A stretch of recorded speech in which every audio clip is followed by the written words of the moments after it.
وقل جاء الحق وزهق الباطل إن الباطل كان زهوقا.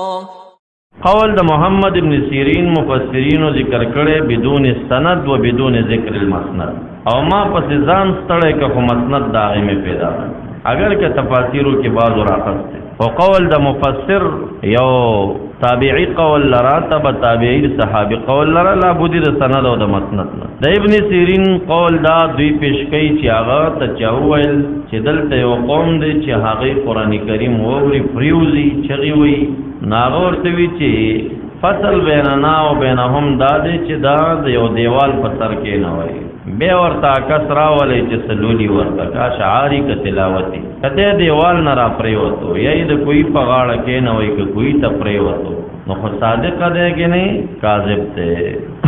د ابن سیرین سے دا قول دی پیش کړي. تفسیر قرطبی مراقب کی مون ویلو نو سیفیانو بریلویانو اغوی ویلې په جواب کې چې د سیفیانو بریلویانو دروغجن پیغمبران د رقص او د ګډا د جواز د پاروي چې دا قول د ابن سیرین خو مفسرینو ذکر کړی دی خو به سند وی ذکر کړی دی بدون سند و بدون ذکر سند.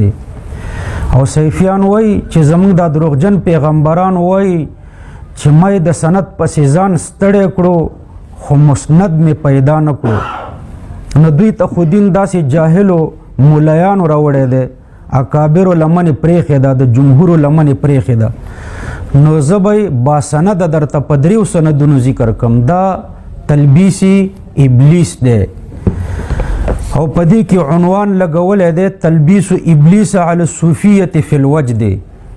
د دې په 222 نمبر صفحه کې دا قول په څو سندونو را نقل کړی دی. اول سند وقال ابو عمرو اخبرنا جرير بن حازم انه شهد محمد بن سيرين وقيل له انها هنا رجالا اذا قرئ على احدهم القرآن غشي عليه فقال محمد بن سيرين يقعد احدهم على جدار ثم يقرأ عليه القرآن من اوله الى اخره فان وقع فهو صادق.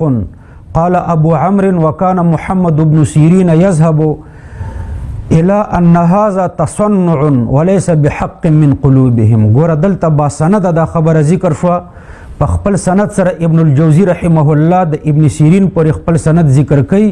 دوهم سند ګوره الحمد لله رب العالمين والصلاة والسلام على سيد الأنام والمرسلين وبعد. محترم مكرم مسلمانان او نزما د مسیر خجورونو دیوبندیانو علماء کرامو او طلباو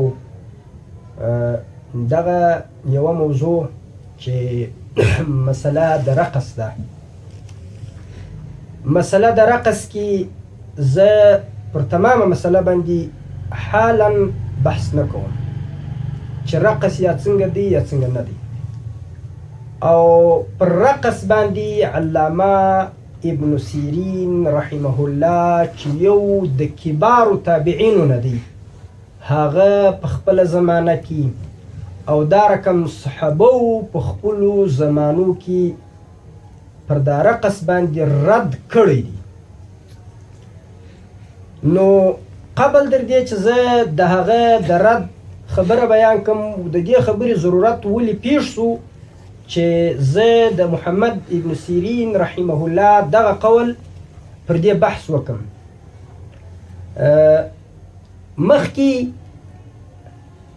زموږ علامه امام العزیمه شهید الملة والإسلام شيخ الإسلام والمسلمين بقية السلف محي السنن قامع البدع حضرت علامه شهید شیخ رحم الله حقانی رحمه الله تعالی هغه د محمد ابن سیرین رحمه الله دا قول مخالفینو ته ذکر کړی و. نو بیا مخالفینو په دې کې دا خبره کړې وه چې د مولوي غلام حضرت صاحب په نامه باندې کوم لاو د هغه تقریر خلکو دا د هغو د خبرو سره درولي وي چې دی وایي چې د محمد ابن سیرین رحمه الله چې کوم قول نقل کیږي دا ماته مسند پیدا نسو. دی وایي مسند ماته پیدا نسو، دی وایي چې مسند ماته پیدا نسو. نو بیا شهید شیخ صاحب رحمه الله هغه د امام ابن الجوزی رحمه الله د کتاب تلبیس ابلیس نه دغه 3 سندونه هم دغه قول د محمد ابن سیرین رحمه الله ذکر کړو. بیا مخالفینو پر ابن الجوزی رحمه الله هم څه کلام درلودي چې دا یا متشدد دی یا پلان ده یا پلان ده. نو زه غواړم چې د هغه قول نور سندونه هم درته ذکر کړم، خو قبل در دې چې زه دا درته ذکر کړم زه یو خاص کوم ټولو دیوبندي علماو ته او عام علماو ته چې وروره دا اوږده نمونه، دا یو ټیلر نمونه، دا نابغه سو، دا مناظر احناف سو، دا د ټول حنفیت قاضي سو، دا کیسه میسه دا زموږ کبارو علماو کې نه وه او دا زموږ کبارو علماو نه خوښوله. دا باید نسی دا چې سړی دونه نابغة العصر سي او د دونه اوس به زه دا روایت به زه اوس دروښیم چې دا په څونه عامو کتابونو کې دی. نو دغسې شیان دا د یو چا سره خوند کوي، د هر چا سره دا شیان خوند نه کوي. او بل چې پر حق یې ښه خوند کوي یاره چې یو سړی دونه پاته یي چې دا نور معلومیږي چې دا تورې اوس مسند دی که مسند دی، دا نابغة العصر سي. نو بیا به د دې عصر نور څه وایي چې خاوند یې وربشي نه خوري ګوده بیا چې شو خوري. نو دا به د دا نورې زمانې بیا څه حالي چې دغه یې نابغة العصر چې هغه مسند و مسند نه زله پېژني، او چې دا یې نابغة العصر چې د محمد ابن سیرین رحمه الله د دغه قول چې په دومره عامو کتابونو کې اوس به زه ته یې دروښیم چې دغه یې هغه نابغة العصر وي، دغه یې هغه وکیل حنفیت و وکیل اسلام وي. نو د دا نور اسلام د دا نور مسلمانان د دا نور حنفیانو خواران به بیا رد څه حال.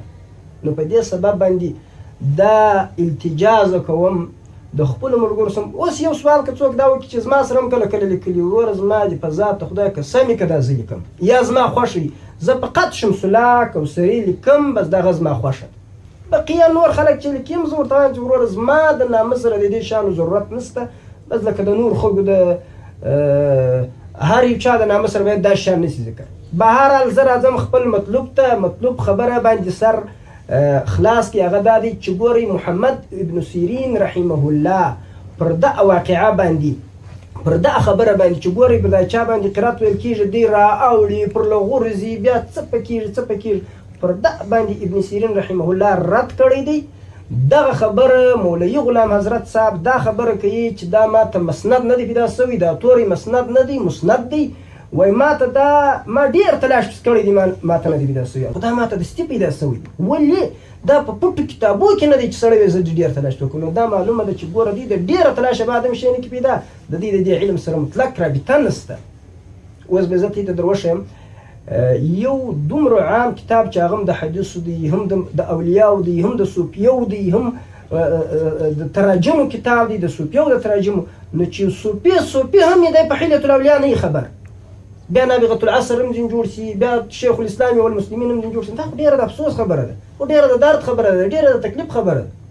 بهرحال زه راځم شیخ رحم الله حقانی شهید تقبله الله هغه د محمد ابن سیرین رحمه الله د قول اسانید د تلبیس ابلیس د ابن الجوزی څخه ذکر کړی دی، هغه زه نه ذکر کوم. بقیه په نورو 4 کتابونو کې هم شته، هغه زه درته ذکر کوم چې محمد ابن سیرین رحمه الله وایي دا رقص دا اوس چې په دغه مجتانو کې دا بریلویان کوي چې دا کار دا پالتو کیسه ده. وایي هغه د الفاظ د الفاظو معنی هغه به تې د په الفاظ کوي. پر دغه باندې ابن سیرین رد لري. رد یې دا دی وایي زموږ د دې په مابینځ کې به فیصله پرېږدي چې دی پر دیواله کښېني تلاوت د قرآن به پر وکړو، که در دیوال رایله سو نو دی د رښتیا وباره بیا دی صحیح وایي، که در دیوال نه رایله کېږي نو د هغې د دلته باره ایسې مازې پالتو کیسې دې نه کوي. دا زما په لاس کې فضائل القرآن د ابو عبید قاسم ابن سلام دی. دا عام کتاب دی په فضایل د قرآن کې چې هر چا فضایل د قرآن کتلي دا کتاب ورسره وي نو په دغه کې دا کتاب کې دا خبره د ابن سیرین په سند شته. او دا کتاب د کومې درجې کتاب دی؟ دا کتاب مؤلف در امام بخاری رحمه الله مشر دی، او دی در امام بخاری رحمه الله 22 کاله مخکې وفات سوی دی. دا دونه قدیم کتاب دی. په دغه کتاب کې د محمد ابن سیرین رحمه الله دا قول مسندن ذکر دی او د محمد ابن سیرین او د در مابین فقط دوی واسطې دي. متصل سند دی، عالی سند دی، صحیح سند دی، قوي سند دی. دا قول پکې ذکر دی. اوس به د ستیزه دا قول تی ته د دا کتاب صدر ته دغه کم فضائل القرآن د ابو عبید قاسم بن السلام صفحه 112. حدثنا زيد بن الحبابي عن حمران بن عبد العزيز وجرير بن حازم أنهما سمعا محمد بن سيرين. دي دوار ده محمد بن سيرين سورة دي يعني جرير بن حازم حمران بن عبد العزيز أو دا غوص بها زيد بن الحباب دا رواية نكركر. وسئل عن الرجل يقرأ عنده القرآن فيصعق فقال ميعاد ما بيننا وبينه أن يجلس على حائط ثم يقرأ عليه القرآن من أوله إلى آخره فإن وقع فهو كما قال بردوالك شينا وليسي بعد كل القرآن برويلسي كديالتهم ركس واخستي ريلسو نبيا دي سهيوي. فضائل القرآن دا أبو عبيد قاسم بن السلام دا فقط يوجل كتابي چې دا د انسان سره وسره دا وګوري دا مسندن پیدا سوی. درجه دویم درجه ډیر یاب کتاب درجه ډیر عام کتاب ده حلیة الاولیاء وطبقات الاصفیاء د ابو نعیم اصبهانی.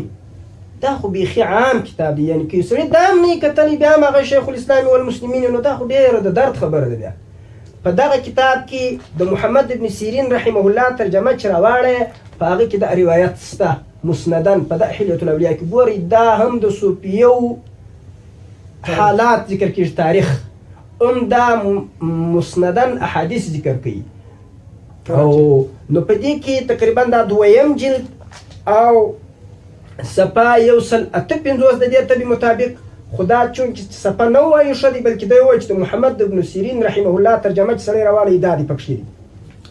حدثنا ابو محمد قال حدثنا محمد بن العباس قال حدثنا زياد بن يحيى عن عمران بن عبد العزيز قال سمعت محمد بن سيرين وسئل عمن يسمع القرآن فيصعق قال ميعاد ما بيننا وبينهم أن يجلسوا على حائط فيقرأ عليهم القرآن من أوله إلى آخره فإن سقطوا فهم كما يقولون. دا دوه کتابونه دا رقم کتابونه چې دا باید پرچا پټ نسی. دویمه مشهور معروف تفسير ده ثعلبي رحمه الله الكشف والبيان عن تفسير القرآن. فدا تفسير کی يعني دا په تفاسیر کې مسندن است په دا تفسیر کې است په دې تفسیر د دارالحیة تراث بیروت کم چاپ سدي اتم جلد 211 صفحه کې دا روایت دا سراوي.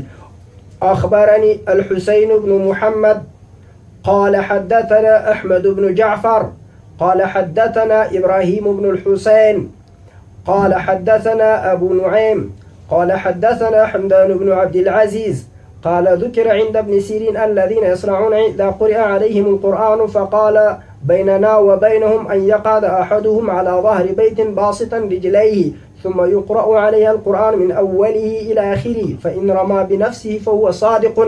دا بیا په تفاسیرو کې هم سته.